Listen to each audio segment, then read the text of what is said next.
بسم اللہ الرحمن الرحیم۔ ایک مرتبہ کا ذکر ہے کہ ایک ملک کا بادشاہ بہت ظالم تھا۔ وہ رعایا سے ہر وقت عجیب و غریب فرمائشیں کرتا رہتا تھا۔ اس کی عوام اور خاص طور پر اس کا ایک وزیر اس سے بہت تنگ تھا۔ وزیر ایک نیک دل اور عقل مند انسان تھا، جس کی وجہ سے ملک کے حالات کافی بہتر تھے۔ ایک دن بادشاہ کو ایک عجیب و غریب خواہش سوجی۔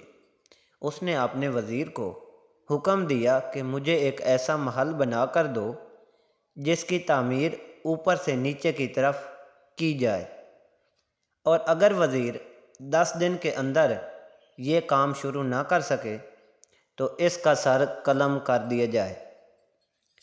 وزیر بہت پریشان ہوا کہ اب کیا کرے۔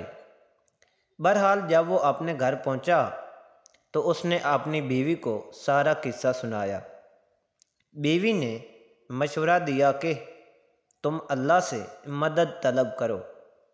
وزیر نے فوراً وضو کیا اور 2 نفل پڑھے اور اللہ تعالیٰ سے دعا کی۔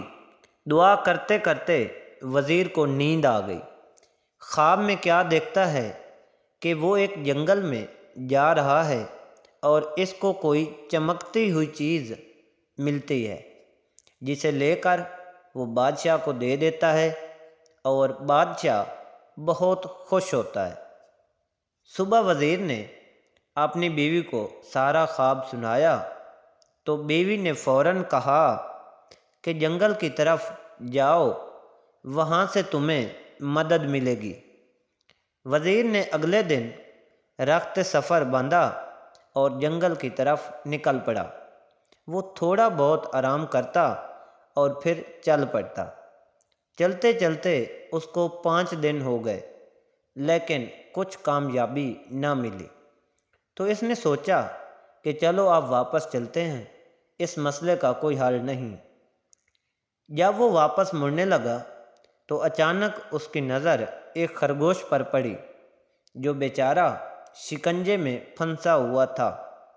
نیک دل وزیر نے فوراً شکنجے سے خرگوش کو آزاد کرایا اور پھر واپس مڑنے ہی لگا تھا کہ ایک آواز آئی، اے نیک دل انسان، تمہارا بہت شکریہ۔ وزیر حیرت سے مڑا تو کیا دیکھتا ہے کہ ایک چھوٹا سا بونا کھڑا ہے۔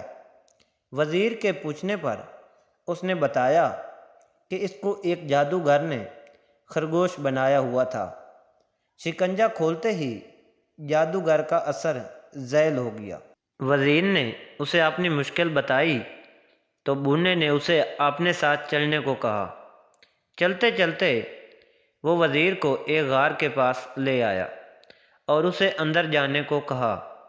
وزیر اندر گیا تو دیکھا کہ اندر ایک بزرگ عبادت کر رہے ہیں۔ وزیر نے انہیں سلام کیا اور اپنی مشکل بتائی۔ بزرگ مسکرائے اور کہا، بیٹا کوئی مسئلہ نہیں، اور ساتھ ہی وزیر کو ایک طوطا دیا کہ اس کو اپنے ساتھ لے جاؤ، یہ تمہاری مدد کرے گا۔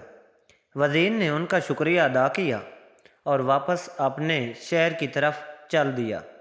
اپنے گھر جا کر اس نے اپنی بیوی کو سارا ماجرا سنایا۔ اگلے دن وہ بادشاہ کے محل گیا اور بادشاہ کو کہا، آپ میرے ساتھ آئیں اور دیکھیں میں کیسے اوپر سے نیچے کی طرف محل تعمیر کرتا ہوں۔ وزیر بادشاہ کو ایک کھلی جگہ لے آیا جہاں بادشاہ نے نیا محل بنانے کو کہا تھا۔ اس جگہ مزدور اور مستری اور تعمیراتی سامان پڑا ہوا تھا۔ وزیر نے طوطے کو ہوا میں چھوڑا اور کہا، چلو میاں مٹھو، اب اپنا کام دکھاؤ۔ طوطا اڑتا ہوا کافی اونچائی پر چلا گیا اور آوازیں لگانی شروع کر دی کہ اینٹیں پکڑاؤ، اینٹیں پکڑاؤ۔ بادشاہ یہ سن کر غصے میں آ گیا اور وزیر کو کہا، بھلا اتنی زیادہ اونچائی پر کوئی اینٹ کیسے پہنچائے گا؟ وزیر یہ سن کر بولا، حضور والا، اگر اتنی اونچائی پر اینٹیں نہیں پہنچائی جا سکتی تو اوپر سے نیچے تعمیر کیسے کی جا سکتی ہے؟